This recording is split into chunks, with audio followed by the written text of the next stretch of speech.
You have pretended to not know the answer so that someone else could feel smart.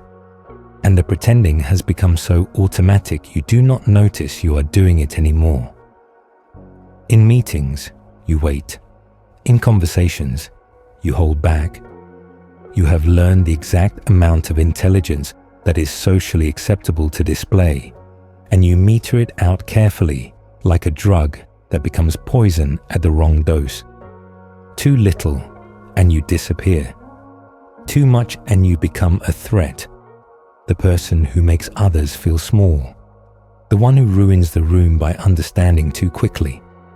So you perform a version of yourself that is duller than you are, slower than you are, more confused than you are.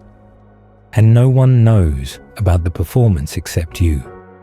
No one sees the constant calculation. How much can I show here? How much will they tolerate? You have been dimming yourself for so long that you have started to forget what full brightness feels like. And the worst part is not the dimming. It is that no one has ever asked you to stop. There is a specific kind of tired that no amount of sleep can fix, and you have carried it for years. It is not physical exhaustion. It is the exhaustion of translation, of constantly converting your thoughts into a language that others can receive, of slowing down to a pace that feels like moving through water, of knowing that even your simplified version is still too fast for most rooms.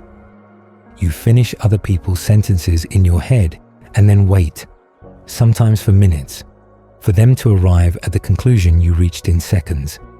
You see where conversations are going before they get there.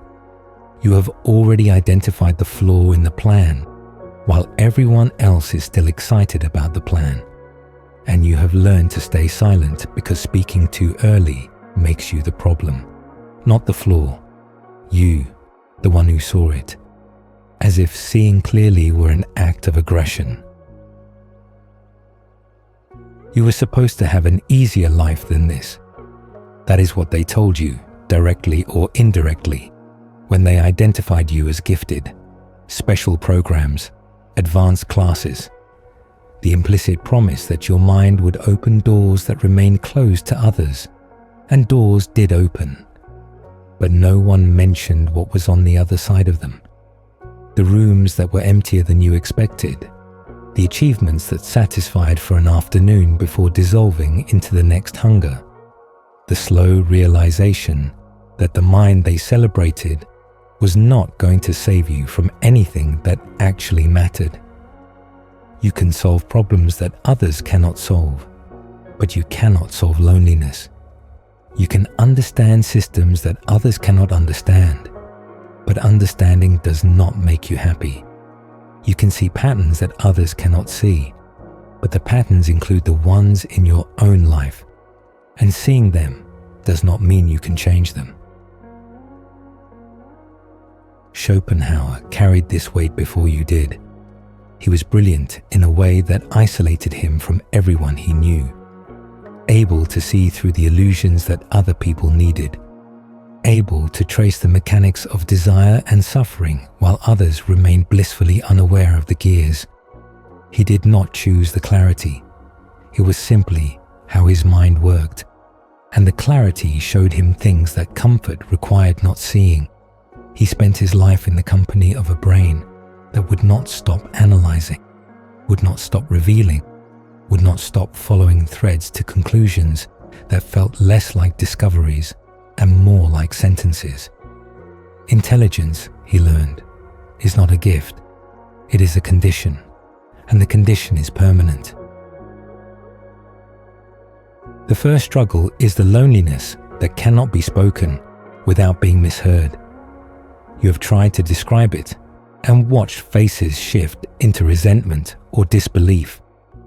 Poor you with your fast brain. Poor you with your ability to understand. They hear arrogance where you meant isolation. They hear bragging where you meant confession. So you stop trying to explain. You absorb the loneliness privately. Let it become part of your architecture.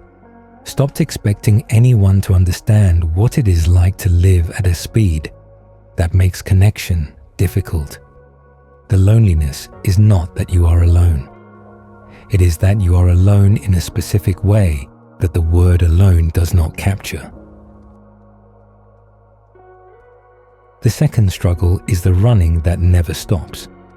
Other people think when they need to think. You think constantly, involuntarily, the way you breathe. The analysis runs in the background of everything.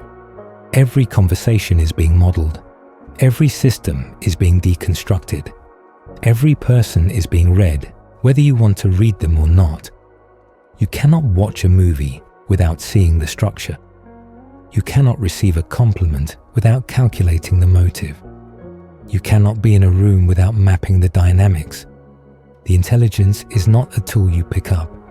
It is an engine that runs without permission, and you have never found the switch that turns it off. The third struggle is seeing endings while others see beginnings. Your pattern recognition does not limit itself to puzzles and problems. It applies to everything: relationships, careers, plans, hopes. You see how things will most likely end while others are still falling in love with the starting. You know which relationships carry incompatibilities that will surface in year 3. You know which business plans have fatal flaws that enthusiasm is currently hiding. You see the slow motion collision while others see only the road ahead. And you cannot share what you see without becoming the villain. So you watch. You wait. You let the collision happen. And you carry the strange guilt of having known and not prevented. The fourth struggle is the expectation that never expires. Somewhere in your past, someone identified your potential, a teacher, a parent, a test score that put you in a category. The identification became a prophecy you did not write but are expected to fulfill. You were supposed to do something significant. You were supposed to justify the label. And now, years later, the gap between what you were supposed to become and what you have actually become follows you like a debt collector who never sleeps. You are not failing by normal standards, but you are not living up to the standards that were assigned to you before you could consent to them. And the distance between those two measurements is where the shame lives. The fifth struggle is the boredom that cannot be cured. Your threshold for stimulation is higher than most.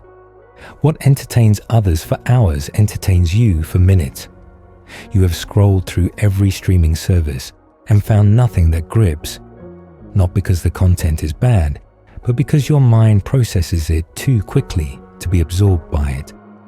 You have started books and put them down because you could see where they were going by page 50. You have entered conversations hoping for engagement and left them feeling more empty than when you arrived. The boredom is not a mood that passes. It is a baseline you return to no matter what temporary distraction you find. The sixth struggle is the paralysis of too many options. Intelligence reveals possibilities that simpler perception does not detect. But every possibility is also a path not taken, a life not lived, a self not become. The more you see, the harder choosing becomes. Others are paralyzed by too few options. You are paralyzed by too many. Every decision branches into 1,000 consequences, and you can trace the branches further than most, which makes the tracing take longer, which makes the deciding feel impossible. The seventh struggle is the gap between capacity and output. You know what you are capable of. You have seen flashes of it, moments when the full power was engaged and the results were undeniable. But the flashes are not consistent. The capacity does not translate reliably into production. You are haunted not by what you cannot do, but by what you could do and are not doing. The potential sites unused, and the unused potential becomes its own kind of torture. The eighth struggle is the question that intelligence cannot answer. What is it for? You can think your way to the edge of any problem, but thinking does not tell you which problems matter. You can understand anything, but understanding does not tell you why understanding is worth pursuing. The mind illuminates everything except its own purpose, and the brighter the illumination, the darker the shadow where purpose should be. Schopenhauer did not find a cure for intelligence. He found only the cold comfort of naming what intelligence does to those who carry too much of it. You are carrying too much of it, and the weight is not going away. But perhaps there is something in knowing that the weight has a name, that you are not broken. You are just built for a world that does not exist yet, and that world may never come, but you will keep building it anyway, because that is what minds like yours do, even when no one asks them to.